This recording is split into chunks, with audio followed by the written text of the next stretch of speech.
नमस्कार, India voice देख रहे हैं आप और मैं हूं आपके साथ शिवम दुबे। बुलेटिन की शुरुआत करेंगे बड़ी और अहम खबर के साथ। खबर प्रयागराज से है, जहां पर महाकुंभ का देश विदेश में भी प्रचार किया जा रहा है और देश विदेश में प्रचार करेगी योगी सरकार। देश भर में महाकुंभ का निमंत्रण बांटेंगे उत्तर प्रदेश के मंत्री। महाकुंभ का निमंत्रण योगी सरकार के मंत्री खुद जाएंगे। 25 दिनों तक यह भ्रमण कार्यक्रम चलेगा। डिप्टी सीएम केशव प्रसाद मौर्य तेलंगाना जाएंगे और पूर्व कैबिनेट मंत्री सिद्धार्थनाथ सिंह भी केशव प्रसाद के साथ रहेंगे। मंत्री ओम प्रकाश राजभर सिक्किम के दौरे पर जाएंगे। राकेश सचान और दयाशंकर सिंह बिहार पश्चिम बंगाल जाएंगे। मंत्री दयाशंकर मिश्र दयालु को त्रिपुरा की जिम्मेदारी दी गई।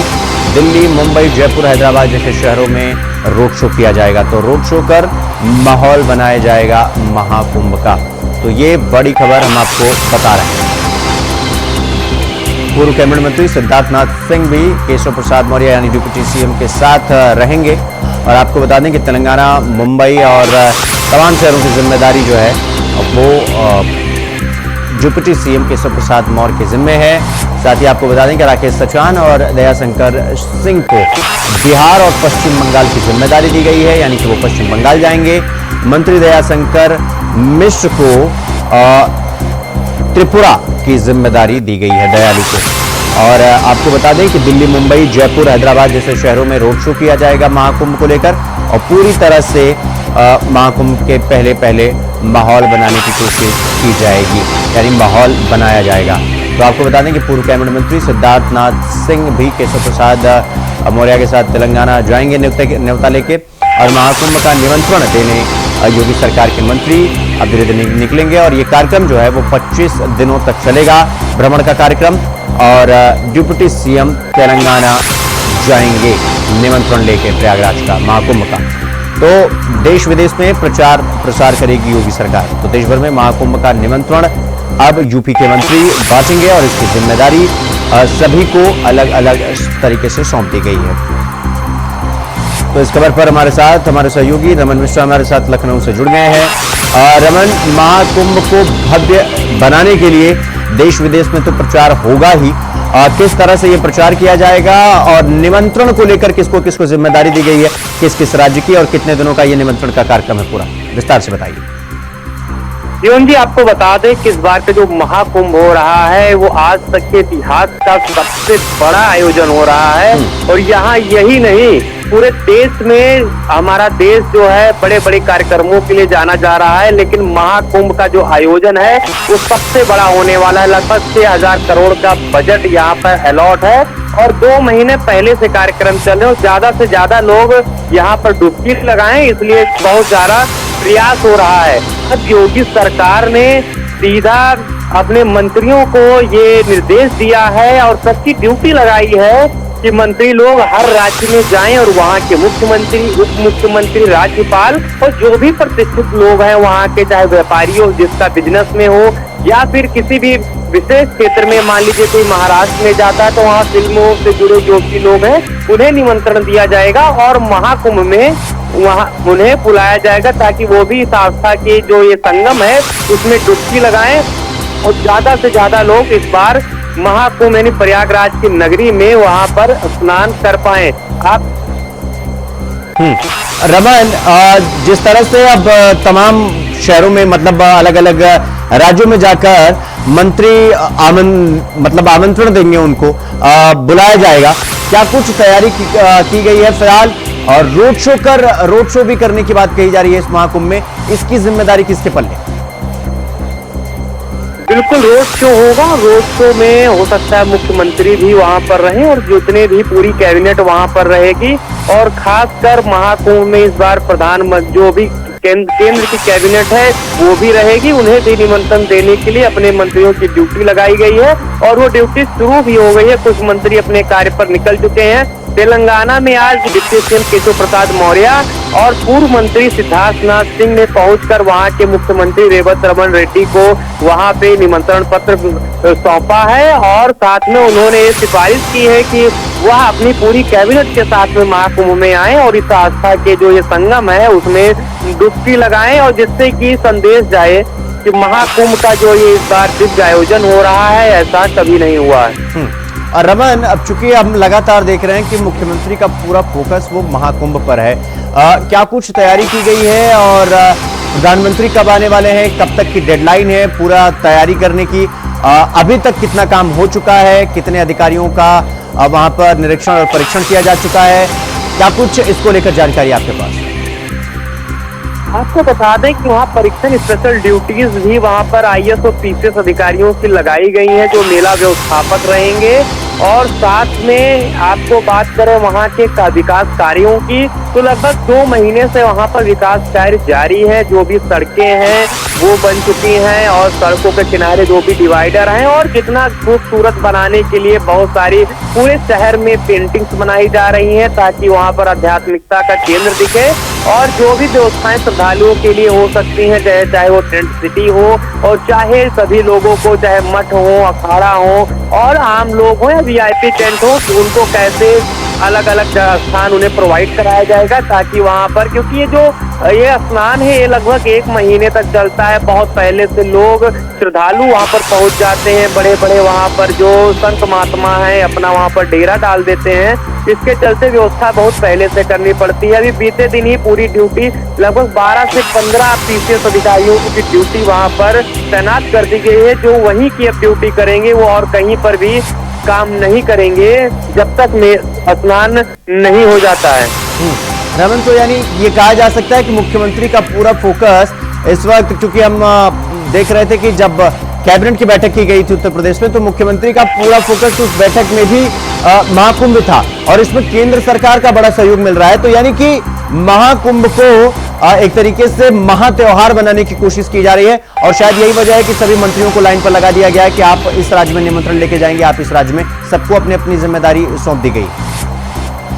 बिल्कुल, सिर्फ एक कैबिनेट बैठक नहीं, लगभग 2-3 महीने, 4 महीने से जितनी भी कैबिनेट बैठक होती है, उसमें महाकुंभ की तैयारियों को लेकर जरूर चर्चा होती है और कुछ ना कुछ स्पेशल योजना और योजनाओं का जो प्रस्ताव है वो रखा जाता है और वो जल्दी से पास भी होता है। और इस बार का जो ये महाकुंभ है, ये सरकार के लिए ये सबसे बड़ा अवसर है कि एक मुख्यमंत्री योगी आदित्यनाथ की जो सरकार है ये साबित कर पाए कि देश का सबसे बड़ा जो आयोजन है वो उत्तर प्रदेश की सरकार ने और व्यवस्थित तरीके से आयोजित किया है। इसको लेकर मुख्यमंत्री योगी आदित्यनाथ एकदम से बहुत ज्यादा सतर्क हैं और कोई भी कमी वो बर्दाश्त नहीं करना चाहते हैं, चाहे फिर वो आयोजन की हो और चाहे विकास कार्यों में अगर कोई ऐसा भ्रष्टाचार या फिर कमी हो, सीधा जो रिपोर्टिंग है वो खुद ले रहे हैं वहाँ के अधिकारियों से। बीच में किसी भी मंत्री, सबकी ड्यूटी उन्होंने खुद लगाई हुई, कौन सा मंत्री क्या काम करेगा, कौन सा अधिकारी क्या काम करेगा और कोई भी कमी ना हो, इसके लिए वो लगातार रिपोर्ट लेते रहते हैं। ठीक है रमन, बहुत बहुत धन्यवाद आपका हमसे जुड़ने के लिए और खबर पर हमारे साथ जानकारी साझा करने के लिए। महाकुंभ पर देश विदेश में प्रचार किया जाएगा और सभी मंत्रियों को, उत्तर प्रदेश के मंत्रियों को निमंत्रण के लिए तमाम राज्यों में, अलग अलग राज्यों में उनको जिम्मेदारी सौंप दी गई। तो रुक करेंगे अगली खबर की ओर। झारखंड मंत्रिमंडल में शामिल दीपिका पांडे सिंह एक बार फिर कांग्रेस ने मंत्री पद की जिम्मेदारी उन्हें सौंपी है और जिसके साथ ही इंडिया वॉइस के संवाददाता अजय पांडे ने उनसे खास बातचीत की है। क्या कुछ कहा है दीपिका ने, सुनवाते हैं आपको। मुख्यमंत्री की शपथ के बाद कल झारखंड के जो मंत्रिमंडलों का गठन हो, यानी राज्य में 11 मंत्रियों का मंत्रिमंडल का गठन हो चुका। और वैसे में महागामा विधानसभा की बात करें, लगातार 2 बार जीत से जो जीती हैं और दीपिका पांडे सिंह जो इस बार भी कैबिनेट मंत्री में जगह मिली है। जिस प्रकार से जनता, यानी महागामा की जनता ने भरोसा जताया, उसी प्रकार से कांग्रेस ने भी उन पर भरोसा जताया। पिछली बार सरकार में मंत्री पद रही और बहुत खूबी से राज्य को बेहतर तरीके से चलाएगा। जिस प्रकार से अगर हम एग्रीकल्चर की बात करें तो एग्रीकल्चर में कई ऐसे फैसले लिए गए जो 2024 के जनादेश में आपको सामने तस्वीरें मिली है। फिर एक बार फिर उनकी बागडोर जो है, झारखंड की बागडोर मिला है और मंत्री पद में बैठी हुई है दीपिका पांडे जी। सबसे पहले आपको बधाई और शुभकामनाएं हैं मंत्रिमंडल के लिए। कई चुनौतियां हैं अब, क्योंकि जिस प्रकार से आपके 7 संकल्पों से लेकर के तमाम चीजें हैं, क्या लगता है कि एक बड़ी जिम्मेदारी फिर आपको कांग्रेस ने दी है, किस तरीके से आप देखती हैं? पहले तो मैं पार्टी का धन्यवाद करना चाहती हूँ कि उन लोगों ने भरोसा जता करके हम लोगों को इतनी बड़ी जिम्मेदारी दी है। पहले भी हम लोग कम समय था तो भी हम लोगों ने जनता के एजेंडे को पूरा करने का काम किया। पार्टी के मैनिफेस्टो को, महागठबंधन सरकार की प्राथमिकता को हम लोगों ने पूर्ण किया है और ये आने वाले 5 साल में हम लोग बाकी कामों को भी करेंगे। जो गारंटी कांग्रेस देती है, महागठबंधन देती है, उसको हम लोग पूरा करते हैं। ये भाजपा के छल प्रपंच वाला पंच प्रण नहीं कि जिसको पूरा ना किया जाए, उसकी शुरुआत भी हो चुकी है। महिलाओं को इस महीने से 2500 रुपये मैया सम्मान योजना में मिलेगा और धान खरीद भी बढ़े हुए रेट से किया जा रहा है और ऐसी कई योजनाएं और स्कीम्स जो आने वाले 5 साल के लिए हम लोगों ने वादा किया उसको पूर्ण करेंगे। आज कैबिनेट की बैठक भी है, चूंकि मंत्रिमंडल गठन होने के बाद क्या कुछ खास है इसमें? अब ये पहला कैबिनेट बैठक है। इसका एजेंडा माननीय मुख्यमंत्री जी ने तय किया। हम लोग बैठक में शामिल होंगे तो चीजों पर चर्चा होगी। कुछ बातें जो हम लोगों के ध्यान पे है, जिसको प्राथमिकता से मुख्यमंत्री जी के संज्ञान में लाना चाहिए, वो हम लोग भी लाएंगे। विभागों का बंटवारा अभी तक नहीं हुआ है, वैसे में क्या लगता है कि कब तक देखिए ये मुख्यमंत्री जी का विशेषाधिकार है। पार्टी की तरफ से कुछ फैसले लिए जाते हैं, उस पर आगे विचार चर्चा करके जो मुख्यमंत्री जी अपने टीम के लिए जो तय करेंगे उस हिसाब से होगा। थोड़ा समय इंतजार कीजिए। निश्चित रूप से अब मंत्रिमंडलों का गठन तो निश्चित तौर पे देखा जा सकता है, लेकिन अब विभागों का बंटवारा की बात अगर बात करें तो निश्चित रूप से कुछ समय वक्त लगेगा। और जिस प्रकार से सरकार ने 7 संकल्पों के साथ तमाम वादों किया, उस वादों को पूरा करने के लिए सरकार प्रतिबद्ध है। कैमरा पर्सन के साथ मैं अजय कुमार, इंडिया वॉइस। आशीर्वाद है। तो राजस्थान से पहले भजनलाल सरकार में कैबिनेट मंत्री किरोड़ी लाल मीणा अपनी ही सरकार के खिलाफ हो गए हैं। आज प्रेस क्लब में मीडिया से बातचीत करते हुए किरोड़ी लाल मीणा ने कहा, मेरी सरकार में मेरे ही खिलाफ मुकदमा दर्ज हो रहा है। सीआई कविता शर्मा इतनी असरदार हैं कि कांग्रेस के शासनकाल में भी उसका बाल बांका नहीं हुआ, अभी भी उस पर कोई कार्रवाई नहीं हो रही है। किरोड़ी लाल मीणा ने प्रेस कॉन्फ्रेंस के दौरान सीआई कविता शर्मा द्वारा आधी रात को की गई कार्रवाई पर सवाल उठाते हुए प्रधानमंत्री मोदी के इस भाषण का जिक्र किया। इससे पहले मंत्री डॉक्टर किरोड़ी लाल मीणा ने अपनी ही सरकार पर जासूसी के आरोप लगाए हैं। वहीं इंडिया वॉइस के संवाददाता कुलदीप सैनी ने उनसे खास बातचीत की है, एक बार आपको वो भी सुनवाते हैं, सुनिए।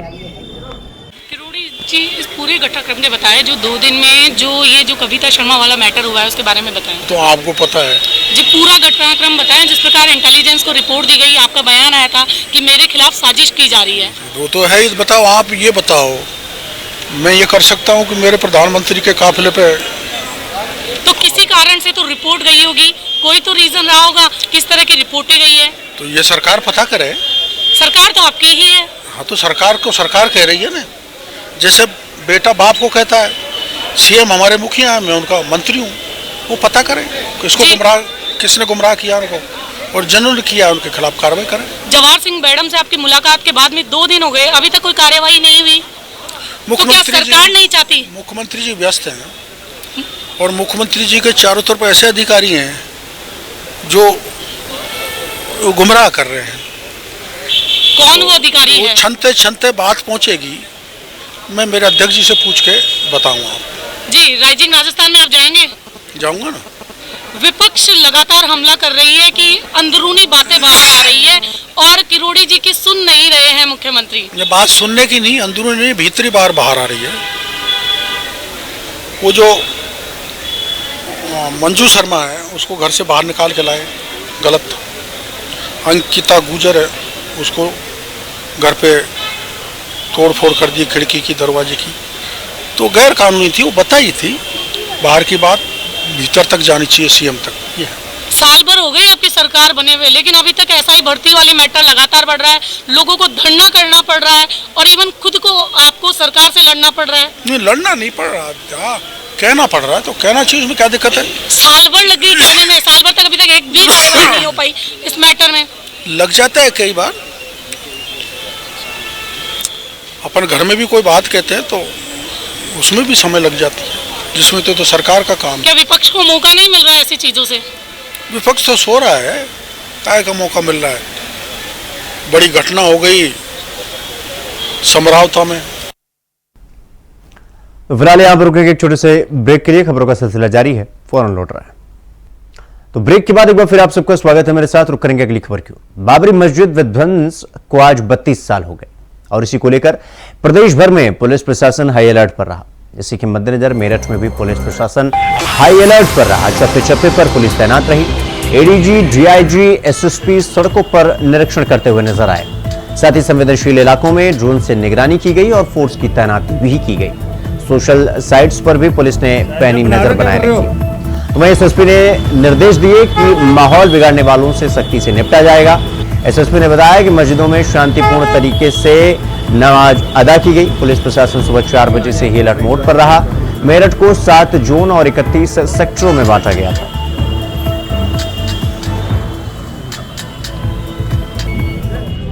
संभल हिंसा के बाद आज दूसरा जुम्मा पड़ा है और इसको लेकर के 6 दिसंबर भी कहा जा सकता है, जिसमें बाबरी मस्जिद को गिराया गया था। उसको लेकर के आज मेरठ में अलर्ट भी हुआ है। क्या कुछ अलर्ट है? हमारे साथ मौजूद है एसएसपी डॉक्टर विपिन टाडा जी। सर, आज काफी अलर्ट हुआ है। संभल हिंसा में सर दूसरा जुम्मा पड़ता है और दूसरी 6 दिसंबर भी कहा जा सकता है। क्या कुछ अलर्ट किया गया? कितनी पुलिस इसमें लगाई गई? जी, आज पुलिस बल जैसा कि आप देख रहे हैं क्षेत्रों और मार्गों पर अलर्ट है। पिछले कई दिनों से इसकी तैयारी चल रही थी। सभी पक्षों से वार्ता भी की गई है। सभी का पूरा सहयोग भी मिला है पुलिस को और कहीं कोई अभी तक कोई ऐसी कोई गतिविधि की, कोई बयानबाजी की सूचना नहीं है। जो सोशल मीडिया है, इंटेलिजेंस की टीम है, वो भी लगातार नजर बनाए हैं। इसमें अधिकारियों द्वारा, प्रत्येक स्तर के अधिकारी द्वारा क्षेत्र निवासियों से, प्रत्येक पक्ष से वार्ता की गई और उनका पूरा सहयोग मिला है। जो बातें इस क्रम में सामने आई उस पर पुलिस नजर रख रही है और जो भी आवश्यक गतिविधि है, जो भी आवश्यक कार्यवाही है, वो की जा रही है। सर, कहा जा सकता है कि मेरठ काफी संवेदनशील एरिया है। कितने जोन और कितने सेक्टरों में सर बंटा गया? इसमें हमने आज की व्यवस्था को देखते हुए 7 जोन और 31 सेक्टर बनाए थे, जिसमें कि अधिकारियों को तैनात किया गया था, जो लगातार भ्रमणशील है। यह व्यवस्था आज रात तक लागू रहेगी और सुबह 4 बजे से ही यह व्यवस्था शुरू हो गई थी। सुबह मॉर्निंग पोस्टर पार्टीज भी निकली थी क्षेत्रों का भ्रमण करने के लिए। साथ ही ड्रोन और video camera, CCTV camera, body worn camera के जरिए भी हम नजर रखे हैं प्रत्येक गतिविधि पे। 112 पर जो सूचनाएं आ रही हैं, सोशल मीडिया पर जो गतिविधियां हो रही हैं, उन पर भी नजर बनाए हैं और कहीं कोई गतिविधि अगर नजर आती है तो उस पर तत्काल कार्यवाही भी की जाती है। फिलहाल सब शांतिपूर्वक चल रहा है। धन्यवाद। हमारे साथ मौजूद थे मेरठ एसएसपी डॉक्टर विपिन टाडा जी, जिन्होंने कहा है कि अलर्ट हुआ था, जिसमें और जोन को सेक्टरों में काफी बांटा हुआ था, जिसको लेकर के ड्रोन कैमरे से भी निगरानी की गई है। मेरठ से इंडिया वॉइस के लिए शाहरुख सर। तो रुक करेंगे अगली खबर की ओर। अगली खबर अयोध्या से है, जहां राम मंदिर का शिखर सोने का होने जा रहा है। आपको बता दें कि 10 फुट लंबा यानी कि 10 फुट का ये सोने का शिखर लगाया जाएगा। राम मंदिर निर्माण समिति की बैठक में भाग लेने निर्माण समिति के अध्यक्ष नृपेंद्र मिश्रा अयोध्या पहुंचे। राम मंदिर निर्माण की प्रगति पर मीडिया से बातचीत करते हुए उन्होंने बताया कि राम मंदिर का निर्माण कार्य प्रगति पर है। निर्माण में मजदूरों की संख्या बढ़ा दी गई है, लेकिन अभी भी अपेक्षाकृत संख्या कम है। कार्य 5 मार्च तक पूरा हो जाएगा और परिसर में बन रहे सप्त मंदिर का कार्य भी जल्दी ही पूरा हो जाएगा। इसको लेकर तैयारियां जोरों शोरों पर हैं। परकोचा का 3/4 काम पूरा होने वाला है। रामकथा का 8 वर्क पूरा हो चुका है। विद्युत सब स्टेशन और फायर स्टेशन और सीवर ट्रीटमेंट प्लांट जनवरी के अंत तक ट्रस्ट को हैंडओवर कर दिया जाएगा।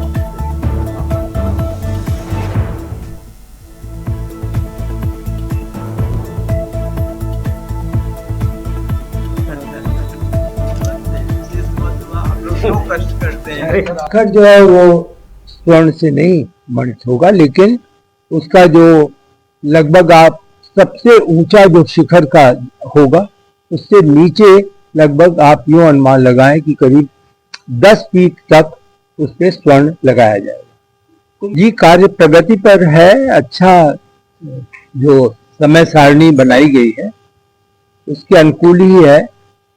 आपने जो प्रश्न पूछा कि श्रमिकों की संख्या, तो वो भी बढ़ोतरी हुई है, यद्यपि अपेक्षाकृत जो संख्या है उससे थोड़ी अभी कम है और गति और निर्माण कार्य में लानी होगी। हमारा तत्काल जो प्राथमिकता है वो मंदिर निर्माण पूर्ण करना है, जो कि लगभग 15 मार्च तक पूर्ण हो जाएगा। उसी के साथ जो 7 मंदिर हैं सप्तमंडप जिसको कहते हैं उसको भी पूर्ण किया जाना है, और कम से कम परकोटा का 3/4 कार्य पूर्ण हो जाए। तो ये सभी चीजें कल देखी गई हैं।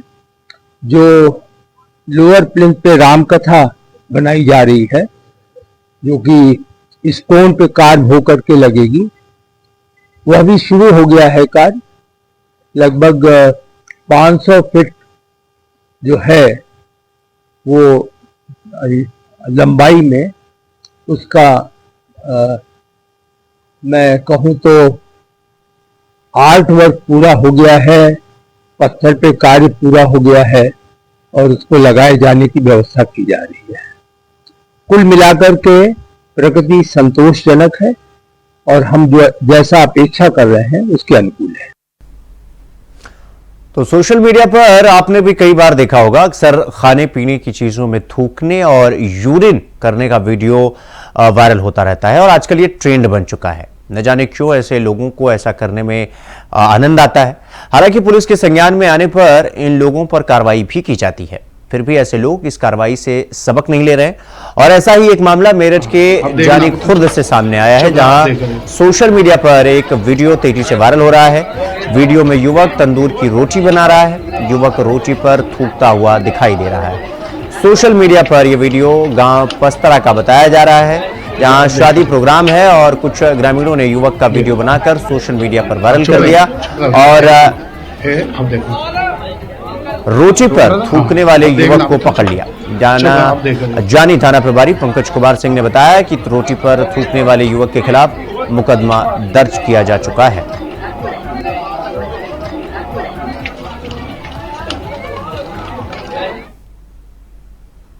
तो वहीं हमीरपुर में दुकान पर जा रही एक वृद्ध महिला को बदमाशों ने अपना निशाना बनाया। बदमाशों ने महिला के कान के बाले और मंगलसूत्र लेकर वहां से चंपत हो गए। बदमाशों ने महिला से राम नाम का भजन करते हुए और पीछे ना मुड़कर देखने को कहकर कान के बाले लेकर वहां से फरार हो गए। पुलिस इस मामले की जानकारी होने पर आसपास के सीसीटीवी खंगालने में जुटी ताकि बदमाशों को पहचान की जा सके और उन पर कार्रवाई की जा सके। यह मामला सदर कोतवाली क्षेत्र के ईदगाह के पास का है।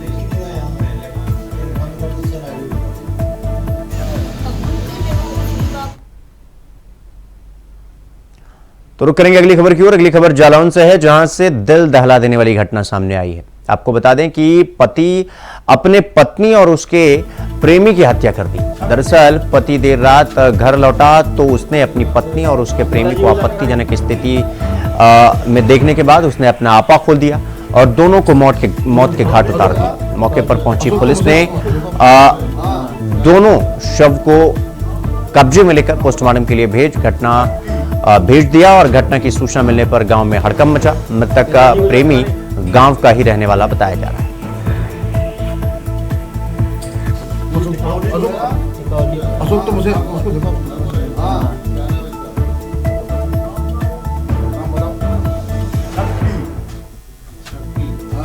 आज दिनांक 5/6/12/2024 को रात्रि में थाना सिरसा कलार के गांव टिकरी मुस्तकीम में कुंवर सिंह पुत्र घनश्याम उम्र 28 वर्ष ने अपने घर में अपनी पत्नी व उसके प्रेमी की हत्या कर दी है।